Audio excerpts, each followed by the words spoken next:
Happy Independence Day, Jamaica. 64 still going strong. Yoo-hoo! Yes. See hubby representing Yeah, man, today. representing, man. He's in the Jamaican shirt, while wifey don't. The shirt that I have, I couldn't put it on. And the dress that I have, I definitely couldn't put it on. But yes, happy Independence Day to our beautiful island of Jamaica, where the people is everything. We are just a fantastic nation. We're full of love, no matter what they say, and nothing, no place can beat our culture. So happy Independence Day to Jamaica and the people of Jamaica. Mwah. One love. Every time, all the time. It is merciless out there, guys, with the sun, the heat. I'm telling you, you need to keep hydrated. And I did not drink what's here. I'll close in the purse into the thing, into the seat belt. Oh, Mama Mia, a heat like this, I tell you, it could knock you out. You seriously have to be careful with this type of weather. Let's get going, because it's now, my watch is saying what, exactly 2 o'clock. All right, guys, I'm hungry. I'm having, oh, you want to go to Golden Crest maybe? I think so. I think that's better. Golden Pot, right? It's where they're used to something. There you keep calling it that name. But puppy. Wow. That's his service dog. We didn't catch it, but it's okay. There's a gentleman just shutting across the street. I don't know. It's a golden, he's walking with a, maybe he's blind. I don't know. Could it be? I don't know if he's blind. He's not blind. My husband said he's not blind. Unless a blind person walk. Oh, maybe he's a professional at being blind. No. So, yeah. But that's a lovely dog. Really lovely dog. Mama Mia. This person is not driving or walking properly. Grab lunch and then we'll head home. So right now, guys, we just got back into the car. The car is very hot.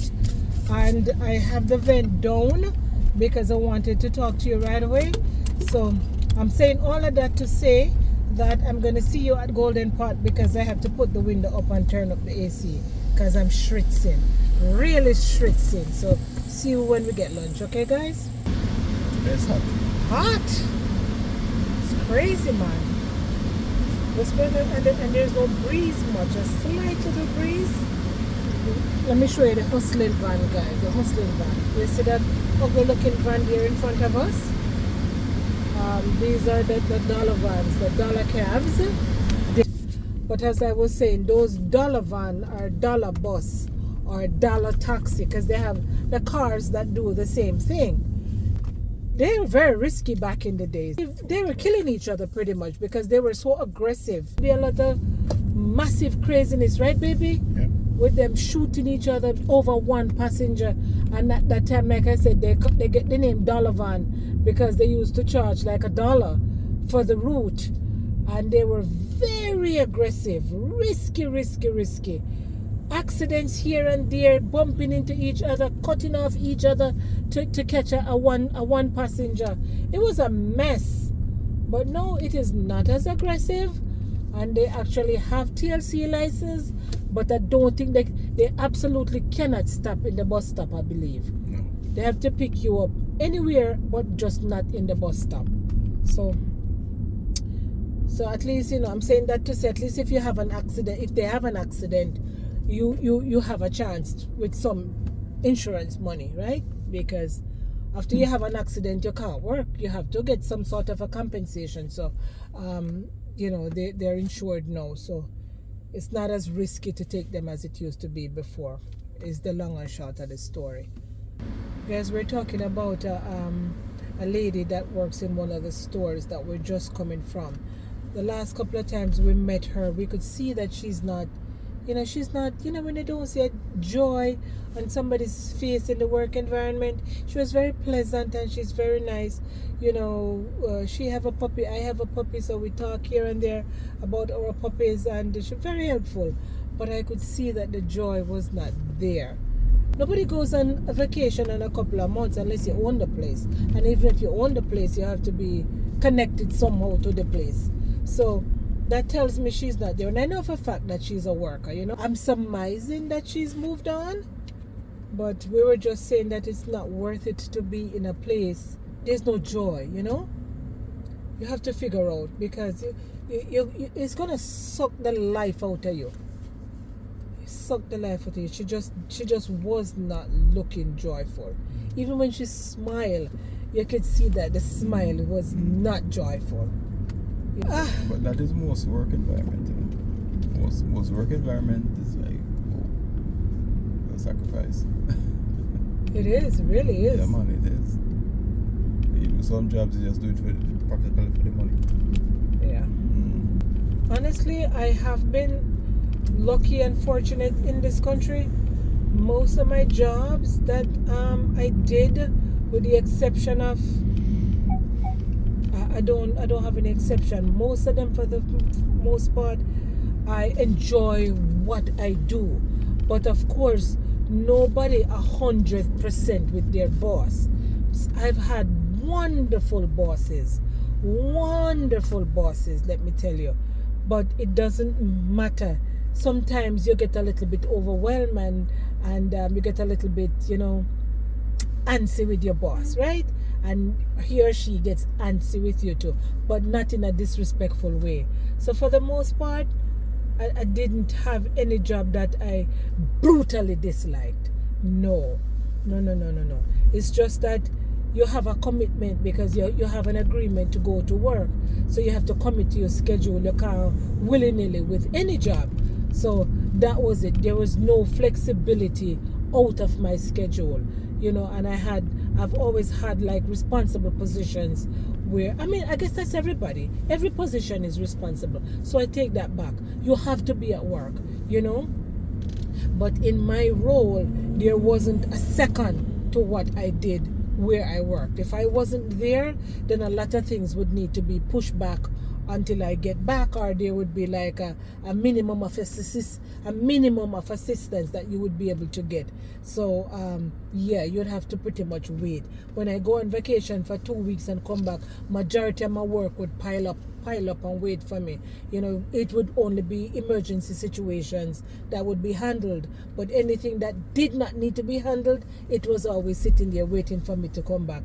And it was always like, thank God you're back, pretty much. So yeah, where was I going with this? Can somebody tell me? Oh yeah, whether you're happy or you're not happy at work. So yeah, I was somewhat always satisfied with my work, because, you know, my salaries was always something that I negotiated, and we met in the middle like every negotiation. So I was always okay. And in the beginning, when I first started out, you start out at minimum wage in America. Minimum wage when I came here was $4.25 per hour when I worked at McDonald's. So that was my first job in the States. I worked at McDonald's at, I think, $4.25, and then it moved up to like, the state increased the minimum wage, and it got to, the last I remember, it was at something $4.75 or $7.25. I think I was with minimum wage up to $7.25, but I started out at $4.25. So McDonald's was my first job, and while I worked at McDonald's, I worked at a supermarket at the same time, Walbums, and I was making minimum wage at both of those jobs, and I liked both of those jobs. I didn't have any issue. I just came here. I was barely over 20 years old, and I was just enjoying the experience of being in this new world. So I didn't dislike my job, and I didn't dislike my boss. You had Tommy, which was the store general manager. You had Rita. Oh my God, Rita was a sweetheart. Rita was a Jamaican, and them days, you know, big ears ringing.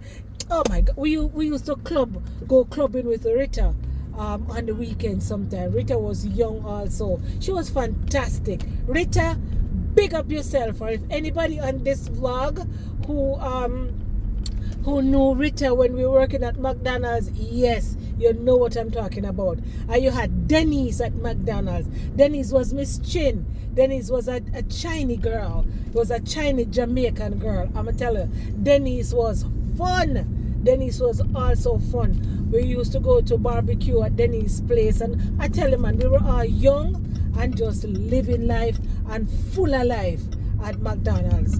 And big up to my best girlfriend at the time, Barbara Page. She taught me when I got to McDonald's. That's where we met, in McDonald's. And she taught me the system, how to use the register and how to do all of that. So big up to Barbara. Thank you, Barbara. I will never forget the kindness. Appreciate it. Yes. And Wall Bums, when I worked at Wall Bums, oh my gosh, that was such fun. I used to work at the deli counter in Wall Bums. Never worked at the deli counter in my life. Don't know how to slice deli meat all my life, but they trained me. And yeah, and I was slicing the deli meat. I used to go there in the evening because I used to work at McDonald's in the morning, 6:30 to like 12, and then I would go to Wall Bums for like 1 o'clock. It wasn't far, 1 till closing. And yeah, that's where I used to hustle my money. I used to really work and save my money and fatten my bank account in this country. That's how you start out, on the minimum wage. But yeah, get back to the deli story. So yes, and in the evenings, I never forget the announcement. Because you know how in those deli places they have the rotisserie chicken? By the time I got there, the morning lady would have roasted the chicken and it would be in there. So my shift was closing. So you don't want to have that chicken left over because you don't have to use for it. They have to dump it. And get into the good part. I used to have to get on the mic and make the announcement across the store. And I remember it. Good afternoon, ladies and gentlemen. Thank you for shopping at Wall Bums Supermarket. Here in the deli department, we have roast chicken on sale. Come on over to the deli department. We have roast chicken, sale out, final sale. And get your coleslaw. And I would just carry on and on and on with all the different things that we have on sale in Wall Bums. But the big thing was to make sure I got rid of the roast chickens before closing. Oh my gosh. And they taught me how to, I would just listen. Joyce was her name, a beautiful Italian lady, and with the long nails and the long hair and the lipstick. Joyce was a hot tamale, but she was an elderly lady.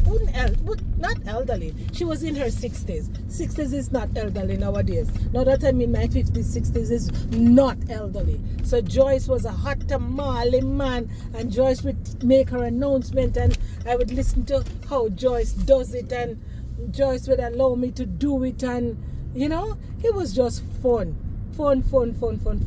Those were good days. So all of that is to say that I didn't dislike my job. I had my schedule. I know my job. I was by myself in the deli department at closing, and I was just doing my thing. So I had fun. My God, what a memory lane, guys. What a memory lane. God is good. No complain. So I know, you know, from those jobs to my last job that I was telling you, big up to Mr. and Mrs. Sharp in the home care industry. That's where I spent most of my career, and to doing my own thing in home care now. So anyway, the end of that, wait for the book, it's going to be coming. Guys, I'm going to get lunch. See you in a bit.